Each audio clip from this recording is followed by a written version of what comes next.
everyone! So TOF version 2.4 just dropped, and I wanted to take a moment to go over my honest thoughts about the game right now. Not that this is completely unscripted and it's pretty much just a rambling of my thoughts and whatnot, so don't mind me if it's a bit disorganized compared to my normal content. But here we go. The biggest topic of all is probably balancing and power creep. To me, for units to be considered well balanced, they all need to have their strengths and weaknesses, so you have trade-offs between units. An example of this is, say, Alice gives you access to a lot of iframes and ease of DPS. Meanwhile, Umi, she wants to basically be auto-attacking for like 15 plus seconds straight, right? So as we know, before Fenrir came out, Umi had the highest potential DPS out of all comps. But in high-end content like Boosted, Origin of War, and Boundless Realm, no one actually really made it to the top with Umi despite her being the highest damage. It was pretty much all Frost, because there was a lot more ease of doing damage in Frost, and if it was balanced properly, you would imagine that if you have the safety of Frost, then the damage potential should be lower. And likewise, something like Tianlan with a boat should be high risk and high reward, right? You're literally killing yourself, putting yourself at very low health to do like subpar damage, and that's kind of, it feels weird. So like, Tianlan should definitely have put boat at the top for that balancing era. And then likewise, Flame, having a very little utility in their kit at all, should have been up there with physical, but it wasn't. So anyways, fast forward to the future, or the present rather, we have Fenrir, who kind of power creeped the entire game by a very large margin, probably due to either I don't know, Fenrir favoritism slash Pepega balancing slash forgetting to take into account resistance and stuff. Yeah, we end up with Fenrir, who almost creeped every single comp by about 30%. And it's at this point where they have a couple options for how to fix this. First off, they can do a nerf, which they'll never do, which no company ever wants to do, because the amount of backlash you'll get for releasing a gacha character that people have to pay hundreds for, and then nerfing them right after would look really bad, right? So option 2 is to take some time, go back, admit their mistake, and say, we made Fenrir too strong, as a result, now we need to buff all these other characters, right? But they're not doing that either. They're going with option number 3, which is, well, I guess all the new characters just need to be that much stronger, which means now all the new characters are gonna be power crept to reach Fenrir's level, right? All the new characters have this, they have this pressure on them to bring the other elements up to the new power crept threshold. And we've seen this with Lan. In order to make fire balanced, Lan needed to bring the damage of fire up to this new threshold. So she had to be pretty strong in order to do that. And here's the thing, when you make units this much stronger than the previous ones, you're gonna get units that are phased out much sooner than they normally would, right? Because in an ideal world where everything is balanced properly, which we know it's not that's not the case in here, right? In Tower of Fantasy, newer means better, right? So we're just slowly getting stronger and stronger characters, but that's how it is in Xian. And we have heard from the devs that they have taken into consideration testers' feedback to make not all new characters like strictly better than the old ones. So they don't want to power creep the same way they did in Xian. And yet here they're forced to because they screwed up Fenrir's balancing. So we'll have to wait and see. They're gonna bring up all the other power levels up to Fenrir. So we saw Lan bring fire up. Now we're waiting for Icarus to bring Frost up to this new threshold of damage, and then finally Junono, who will bring Physical up to this level. If they mess up at any point though, we could be seeing the same cycle all over again. And that's not healthy at all. Something else I want to mention is that the risk to reward within an element, sometimes it's balanced okay, like for example, Lyra versus Umi. Umi does more damage than Lyra, but Lyra offers that sustain, she offers the extra lives, at the expense of also being very stationary. So I think that in itself is a bit balanced. I mean, then again, you have Tianlan and Fenrir, which is like night and day. Tianlan, all the risk for no reward, and Fenrir is like, haha, iframes, ignore defense, 100% crit, tons of healing. Yeah, pretty good character. So anyways, that's that. And up on the horizon also, we also have Fiona, who is, from what I understand from CN, kind of like a best of everything altered. And you know, we already saw that with Lynn. When Lynn came out on Global, she was pretty much she wasn't the best at everything, but she definitely was an upgrade to every team's DPS. And even today, she's still being used in a variety of teams, so they certainly do love their altered, I guess. And that's why I don't agree with Fiona's design. A unit shouldn't be able to do damage, buffs, healing, and everything else. Well, I haven't really looked too deep in her kit, because I typically don't look at kits at all until they arrive on Global, so I guess we will see when she gets here. Next, let's talk about gameplay. In my honest opinion, for endgame content, VA6 is like kind of the golden standard for what constitutes like challenging team gameplay. It has the buff system, which really helps equalize the power level between players. Even newer players and low spenders can be kind of competitive with dolphins, especially. Not whales, because whales have those 3-star matrices. But with knack for advancement and a lot of flat stat increases, they're not too far behind in terms of raw stats and advancements, and can actually contribute a decent amount, which I think is really cool.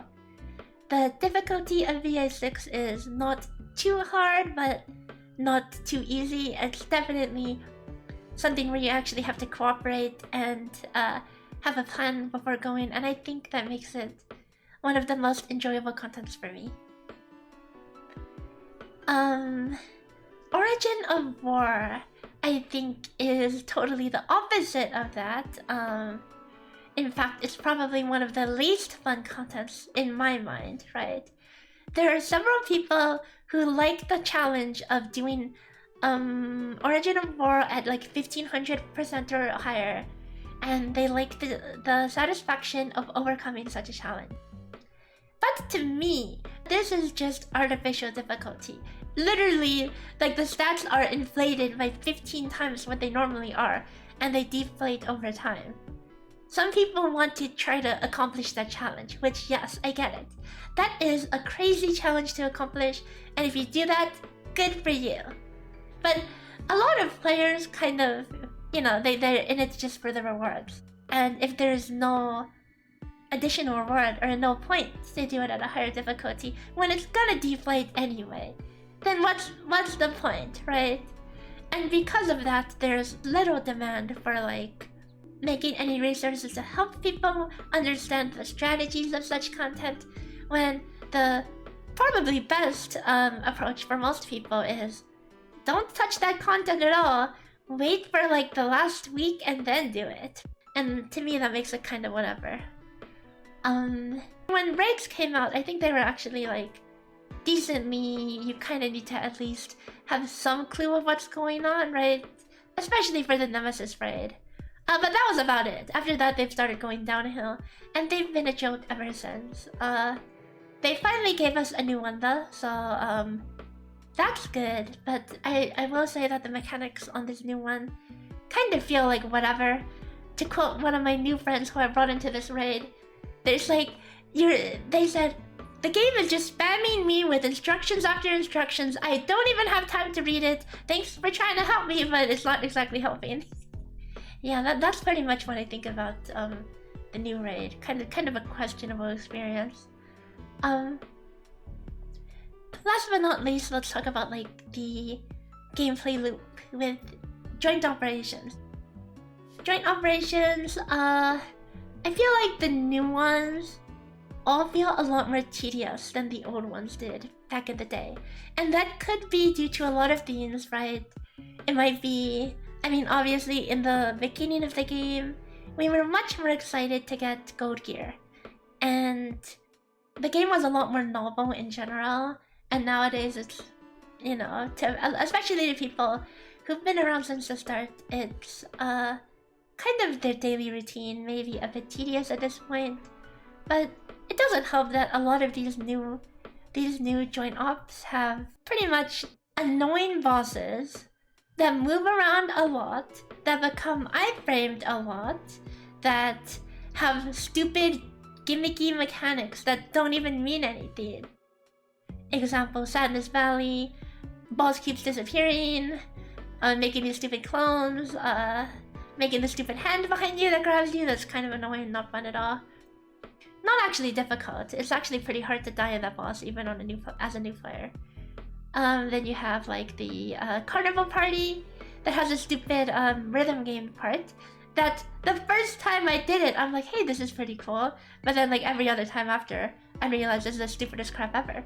Like you could literally AFK and get hit by everything, and it was still be fine. So that's what makes it a non-factor to me. Also, it's a lot longer than it needs to be, especially now that they made it so you can't skip it. So I think that's pretty dumb, and it's essentially a section where everyone just leaves their computer for like a minute. Yeah, I compare that to what I think is the best joint op boss, which is the Devourer in Deep Sea Stronghold, right? The big frog. I think that was a boss that really helped. Like, it actually felt satisfying to play in all roles for that boss. It feels satisfying to dodge his attacks as a DPS. It feels satisfying to tank that boss, cause that boss has an annoying attack that will stutter the aggro target. So having that on your DPS would be really annoying. Back then you'd have a lot of people using Samir. And if you're using Samir, you know, it stops the floor, you get knocked down from the air. So having someone actually tank it and take the aggro off would really be helpful. And then, because there is that unavoidable damage coming out on the tank, healing would also feel really satisfying to do. So I think that was kind of a gold standard for boss design that they haven't really topped as of now. Next, I want to talk about the new player experience. I think this is something that is really important, obviously. If there's not a good new player experience, you're not gonna get new players, and without a constant flow of new players, a game can't survive for a long time. And frankly, I think TOF's new player experience is among the worst I've seen, okay? For one, there are too many progression systems that are time-gated and have put any day one player leagues and leagues beyond what any new player could ever... I mean, they just can't catch up, right? Like, look at our gear. The amount of batteries and booster modules we get every week, and our gear still isn't maxed, okay? Pretty much means there's like an infinite ladder of steps to climb up the longer you play. And any new player will be so behind on that. If you took all the batteries out of the game and gave everyone the same enhanced gear, new players are already at enough of a disadvantage without having 1k attack rolled on all their pieces, right? So why have this additional layer? And that's the thing. They have to smash their head into RNG to get their 1k attack on all their pieces or whatever. And as a new player, you don't even get gold gear for a while. And events are even being like stingy with gold gear. At least give them gold gear with whatever on it, right? It's probably not gonna roll attack anyways. As we know, 99% of gold gear is trash. So I don't know why they're still being stingy with giving new players gold gear when even if you gave them like plus 40 gold gear, they're probably gonna have like half of our attack anyway. So yeah. As a result, this makes new players literally ultra useless. They don't do damage. They don't have advancements on their healer weapons, so they can't do a good job healing. They can't tank because they can't hold aggro. So I have a really hard time recommending this game to any of my friends because it's like I don't want to put them through this and tell them, hey, by the way, even if you wail on this game, you're gonna be useless until you catch up to some meaningful extent, maybe many months down the line. So yeah, unless they do something to fix this progression philosophy, it doesn't seem like that'll be changing anytime soon, but I could be wrong. Of course, I mentioned content like Void Abyss does do a good job in bridging the gap between newer players and low spenders versus veterans, and I do think we need more of that in order to give new players a better experience. The next topic I want to talk about is something very annoying to me, and if you've seen me chat in around various TOF discords, you already know what this is. Doomposting. This is my biggest pet peeve. Everyone is complaining about absolutely everything, okay? And it is so annoying. There's often leaked information or bad information and everything is taken without context, and people will panic for weeks before release. And they can't even make sense of any of the numbers. Heck, I can't make sense of any of the numbers. You show me numbers, leaked numbers about a character, I cannot just process in my head and say, oh, wait, that's actually really weak or something. But the point is that so many people like to take this information without context and panic needlessly when they have no idea how strong a character actually is. People doomposted the heck out of Saki and Fenrir, and guess who are the two most OP characters right now? Yeah, that just about shows how accurate their doomposting is and how warranted it is. Okay, not at all. The thing is, these doom posters also glorify leakers, okay? And I do not condone leaking at all. Like, there's a good reason why developers don't want this information leaked early. One, because numbers could change, and two, because this crap will happen. People start doom posting without even knowing what the numbers mean. Oh no, they changed this from 100% to 90%. That breaks the character, now they're useless, right? No, it doesn't. It doesn't, so stop panicking. Stop panicking, you don't even know what the character does! Anyway, the other doom posting thing that is kind of annoying is the constant EOS memes. EOS standing for end of service. The game is still going pretty good, and by doom posting and memeing about end of service and stuff, it only does to kill your fellow players' motivation about the game, right? It doesn't do any good. It's not cool to talk about, and I don't know. Yeah, just don't. Just don't. The last thing I want to rant about is the latest Ida Pioneer event. For those who aren't familiar, the Ida Pioneers had this event, right? This streaming event. I don't know how many of you guys actually saw this or were aware of it, but it's a huge event with creators from all regions 4 leaders in each region, and I was one of them for NA, right? And I saw this event and I'm like, oh, that's pretty hype. This is a pretty big event. And except that I was informed of this event like half a week before it actually was released. And then I'm like, okay, so what are the logistics of the event? Now, how do we do this? Like, is there a set time we're supposed to be on? Are we supposed to stream this somewhere or whatever? No, there was absolutely no organization at all. No official channel or anything hosting this event for people to see, or organizing it and like setting timers for us and stuff, etc. And 2 of these event parts, one of them was you need to unlock as many space rifts and scenic points as possible, and then one of them was collect as many nucleus as possible. And for both of them, there was a rule that said, make sure you start with nothing unlocked.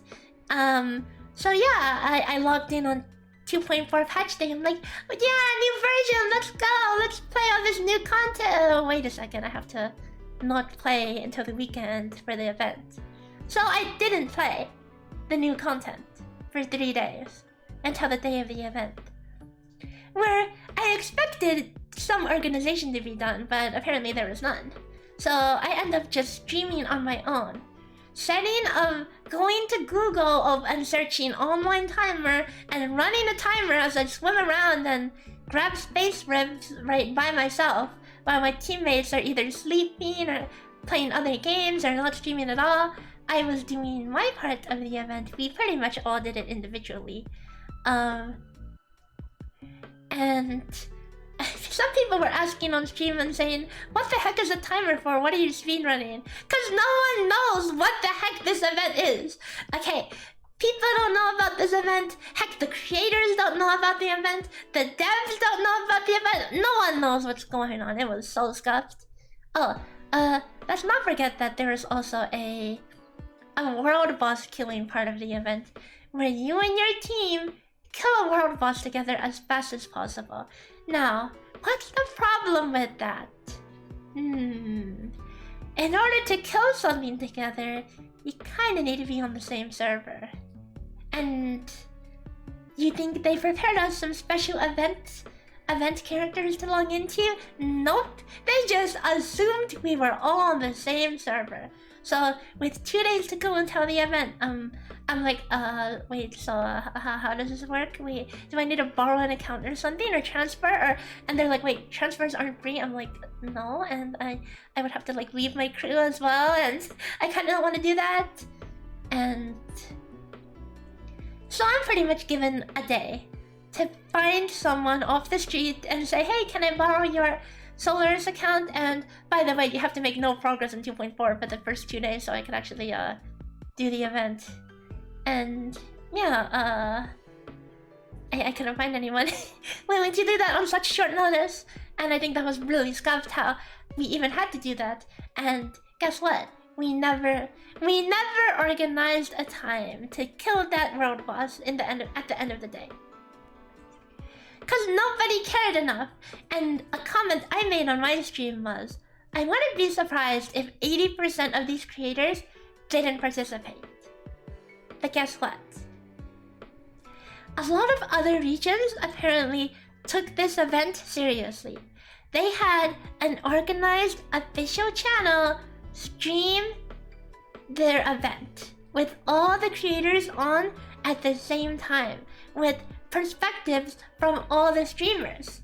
Imagine that! We didn't have any of that in NA. So it's just NA that totally flopped on this, and I think that's kind of unfortunate. And this isn't to throw shade against like the admins of Ida Pioneers or any of the people who are trying to organize these events for Global, because a lot of them are trying their hardest, but there's just not the organization or the resources to actually host an event like this properly, so that's kind of unfortunate. Anyways, I guess that's it for now in terms of my ranting about whatever. Again, apologies that my thoughts were kind of fragmented, but if you ever want to discuss anything else like this with me, you're always free to join my Discord. I'm probably a bit more organized in there. And to someone who works so hard to make content for the game, this is how I feel about it. That's it. And I guess I'll see you guys next time.